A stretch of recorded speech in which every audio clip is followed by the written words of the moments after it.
নতুন কিছু করার আগে না আমি সবসময় নিজের জন্য একটা কিছু ট্রাই করে নিই।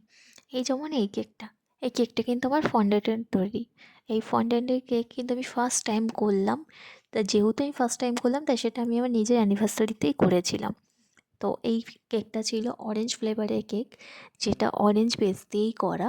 প্লাস তার সাথে কিন্তু আমি ভেতরে কিন্তু অরেঞ্জ ক্রাশ দিয়েছিলাম। যেহেতু হাতে খুবই অল্প সময় ছিল, তাই আমি কিন্তু আর ভিডিওর মধ্যে ওটা দেখাইনি। আমি অবশ্যই তোমাদের সাথে নেক্সট কোনো ভিডিওতে শেয়ার করব। কালার কম্বিনেশনটাও রেখেছিলাম পিঙ্ক আর হোয়াইটের মধ্যে। ক্যামেরার জন্য তোমাদের এটা মনে হচ্ছে অরেঞ্জ, কিন্তু এটা কিন্তু অরেঞ্জ না, এটা কিন্তু পিঙ্ক কালার, ঠিক আছে? আর সাইড দিয়ে দেখো, আমি পিঙ্ক কালারের একটা মোদক নজল দিয়ে সেমভাবেই ডিজাইন করে দিচ্ছি। এই ডিজাইনটা তোমরা এর আগে আমার ভিডিওতে প্রচুরবার দেখেছো, আবারও দেখিয়ে দিচ্ছি। আর তার সাথে আমি ডিজাইনটা করেছিলাম ব্রাশ দিয়ে।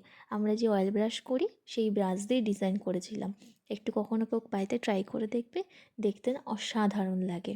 আর হ্যাঁ, এই কেকটার মধ্যে আমি কিন্তু অনেকগুলো কিন্তু ছবি কিন্তু অ্যাড করেছিলাম, যেইগুলো হচ্ছে তোমার বিয়ের যেই ছবিগুলো, সেই ছবিগুলো তোমরা অবশ্যই দেখতে পারবে সেই ছবিগুলো এক এক করে। আর ফন্ডেন্টের কথা যেটা বললাম, সেটা আমি শাঁখা পলা করেছিলাম। রেড কালার দিয়ে পলা করেছিলাম আর হোয়াইটটা দিয়ে শাঁখা করেছিলাম। একটু উল্টোপাল্টা হয়েছিল, যেহেতু প্রথমবার করছি।